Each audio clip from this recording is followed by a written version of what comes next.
It sounds like something straight out of a disaster movie, but for millions of people, it's a terrifying reality. Forget the distant future, some of the world's most iconic cities are disappearing. Not in 100 years, but right now, within our lifetimes. It's called subsidence, and it's the process of the land itself sinking. Think of it like a giant sponge being wrung out. This happens for a few reasons, but the biggest culprit is our thirst for ground. Flooding is just a part of daily life for many. Buildings are cracking, and there are warnings that 95% of North Jakarta could be underwater by 2050. In the United States, cities like New Orleans and Miami are on the front lines. New Orleans has always had a complicated relationship with water. Built on the soft, silty soil of the Mississippi River Delta, the city is naturally sinking. But behind the romantic canals and historic buildings is a long, hard fight against the sea. The city is sinking due to a mix of natural subsidence and rising sea levels. Aqua alta, or high water, has become so frequent and severe that it threatens to make the city unlivable by the end of the century. For centuries, the river's floods would deposit new sediment, which helped rebuild the land.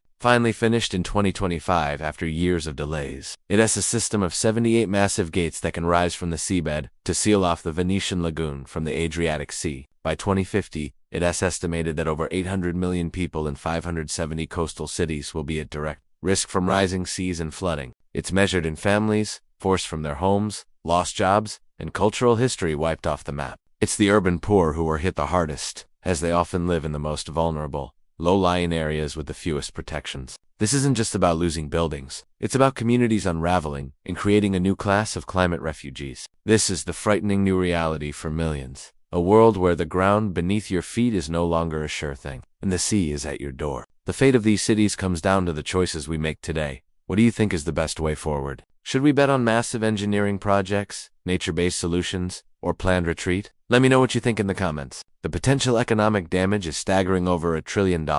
Since it was first activated in 2020, the system has worked, repeatedly saving St. Mark's Square from flooding. It's a crisis born from a perfect storm of a changing climate, warming oceans, and our own unsustainable habits on land. The creeping water in Venice, the routine floods in Miami, and the disappearing coast of Jakarta are not separate events. They are warnings. The battle lines are being drawn not in some far-off future, but right now. For millions of people around the world, the question is no longer if the sea will rise, but what they will do when it comes knocking. Bangkok, Thailand's capital, sits just 1.5 meters above sea level on soft clay. Some cities are turning to massive engineering projects. In Bangkok, cool projects like a park designed to hold 1 million gallons of rainwater show how cities can learn to live with water instead of just fighting it. Cities like Tokyo and Bangkok have proven that you can slow or even stop subsidence by strictly regulating groundwater pumping and finding other water sources. And in the most extreme cases, we're seeing a radical new approach. Managed retreat. The decision to move Indonesia's capital, as controversial as it is, shows we re-entering a new era where we have to admit that some places just can't be saved. These solutions prove a different future is possible, but it will take guts, innovation, and a total rethink of how we build our cities and use our resources. Things like Venice Esmo's barriers or the huge system of dikes that protect the Netherlands show what's possible, even if it costs a fortune. Like Jakarta, decades of overpumping groundwater have caused the city to sink at a rate of up to 2 centimeters per year, with monsoons already causing massive floods. A sinking city and a rising sea is a recipe for disaster for its 11 million residents. But when massive levees were built in the 20th century, they cut off that natural lifeline. It's a city experiencing increasingly severe urban flooding due to a combination of heavy rainfall, high tides, and land subsidence. Projections show that by 2050, a significant portion of this economic hub for Vietnam could be at risk of chronic flooding, affecting millions of residents. Engineers initially thought the gates would be needed about 5 times a year. In the first 2 years, they were used 49 times.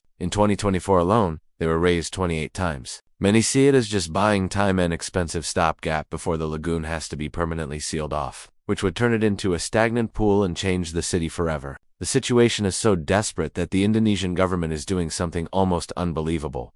It's moving its capital. Construction is already underway on a new capital, Nusantara, in the jungles of Borneo. It's a multi-billion-dollar gamble to escape a catastrophe they helped create. But it offers little comfort to the millions of people being left behind to face the rising tides. When we pump water out of underground aquifers faster than nature can refill them, the ground compacts and collapses. The massive city of Jakarta, with over 10 million people, is sinking so fast that huge parts of it could be underwater by 2050.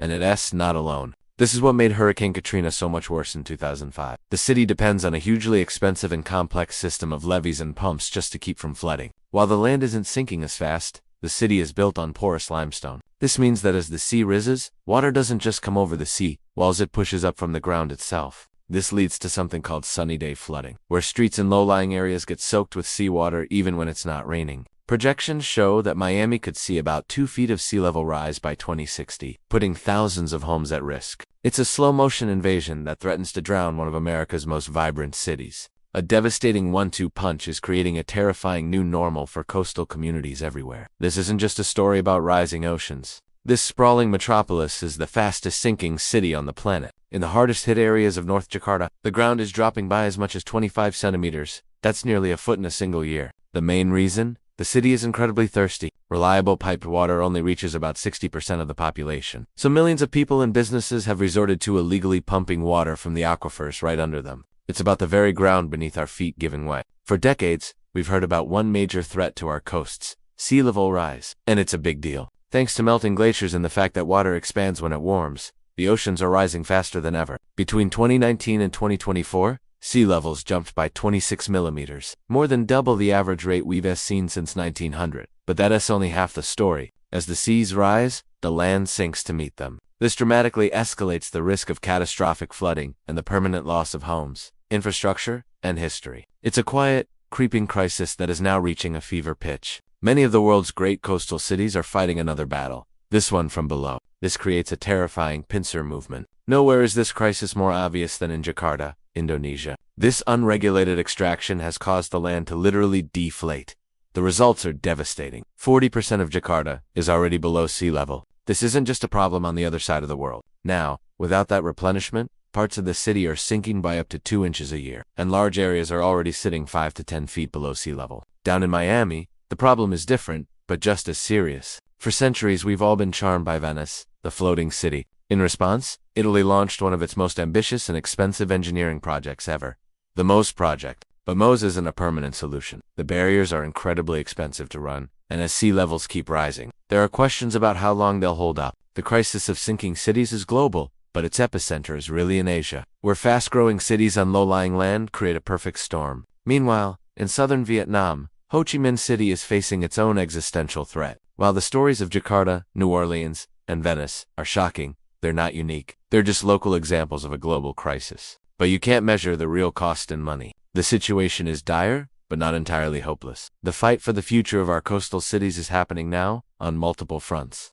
Others are looking to nature for answers. Restoring natural defenses like mangrove forests and coastal wetlands can create powerful, living barriers that absorb storm surges and prevent erosion. But the most important solutions are about policy. This is one of the biggest challenges of our time, and the clock is ticking. And if you want to keep exploring the huge issues shaping our world, make sure to subscribe and hit the notification bell. The story of our sinking cities is a powerful and scary reflection of our world today.